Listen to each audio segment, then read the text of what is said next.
Hi, this is Dr. Gregory Sadler. I'm a professor of philosophy and the president and founder of an educational consulting company called Reason.io, where we put philosophy into practice. I've studied and taught philosophy for over 20 years, and I find that many people run into difficulties reading classic philosophical texts. Sometimes it's the way things are said or how the text is structured. But the concepts themselves are not always that complicated, and that's where I come in. To help students and lifelong learners, I've been producing longer lecture videos and posting them to YouTube. Many viewers say they find them useful. What you're currently watching is part of a new series of shorter videos, each of them focused on one core concept from an important philosophical text. I hope you find it useful as well. There is a short and not completely worked out, but very important discussion of what we would call the philosophy of action in Aristotle's Nicomachean Ethics, Book 6, that deals with the relations between the intellectual, the desirous or the affective, and human action. If you're really interested in this, another place that you can go to see a similar treatment with a little bit more discussion of how it connects with other things would be Aristotle's De Anima, or On the Soul.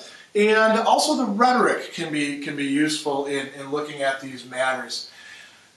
That said, the Nicomachean Ethics discussion of it is fairly self-contained, and we're going to look at that as sort of the prime example. So Aristotle asks at one point, which of these prime contenders, as he says, the kuriotates, right, produces actions? And the word there for actions is praxis, meaning distinctively human actions. He's going to exclude the realm of mere stimulus response that he thinks that a lot of animal action is engaged with. Which of these produce actions and thereby produces what we can call practical truth? If you're not understanding what practical truth means, you can take a look at the video specifically on truth in thought or in theory and in action that we've done. So he proposes three contenders at this point.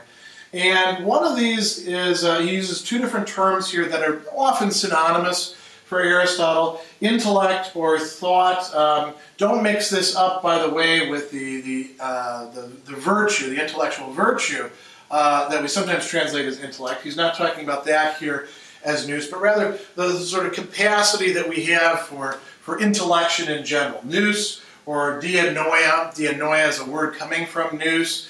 And so they're really, you might think, are thinking about things. Is it our thinking about things that produces our actions and our, what we have of practical truth, or is it something else?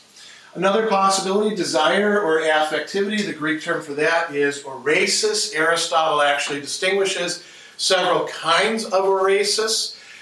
There is, for example, the physical desires that we feel for pleasures, some of them also for mental pleasures. There is the thumos, which encompasses things like anger, the rivalrous emotions. And then there is bouleusis, the will or wish, which orients us towards ends. All the other forms of affectivity tend to orient us towards ends as well, not always the best ends. And then finally we have perception, stasis. And stasis covers a lot of ground. We tend to think of just our senses like sight and touch. Those are particular forms of stasis. But Aristotle uses this term stasis in two other very important ways in the Nicomachean Ethics and in other works. Aristotle will say that we have stasis or perception of particulars, which means not just that we sense them, but that we grasp them as what they are, as individual things, as having certain properties and qualities, and having, you might say, a certain kind of importance or lack of importance. Relevance would be another way to talk about it. When we're talking about ethics, a lot of ethics boils down to what we do in particular contexts, in individual situations. And so stasis is important for that. Stasis also is involved in the perception of what we call moral qualities. We perceive things as good or bad, just or unjust, pleasurable or painful, right or wrong, noble or base, useful or harmful. We also infer things about them, but Aristotle thinks that we have a more direct way of connecting with things in the world that way. So that could be a motivator, that could produce actions, possibly. All three of these are options that a person, Aristotle thinks, might take. He will say that stasis doesn't by itself produce any actions. Why not? Well, because the actions that it does tend to produce are just stimulus response. They're not praxis, they're not distinctively human actions. And so he's not going to talk about it much at that point anymore. So it really comes down to intellect or affectivity. And so Aristotle now is going to turn to discussing something else. He's bringing another thing into the situation. That is orexis, the word that we translate by choice, moral choice, deliberative choice. We have a video specifically on that as well.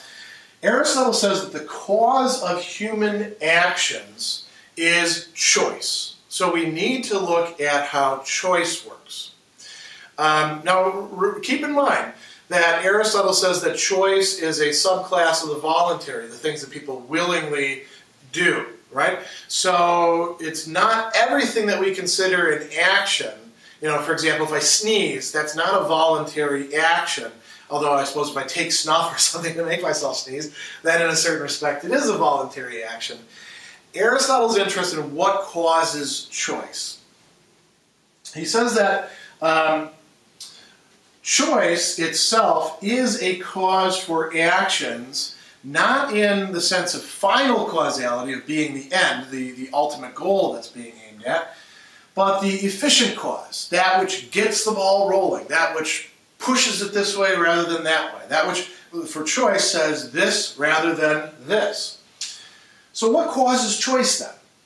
Aristotle says that choice is caused by three things. It's caused by desire, orexis. It's caused by reason or reasoning, logos, which is a matter of nous or dianoia, right?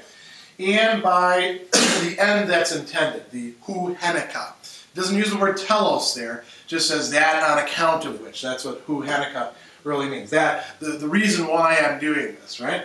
So all three of these go into that.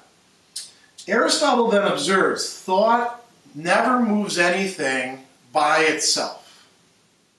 So thought can play an important role, but thought itself is not the originator for action.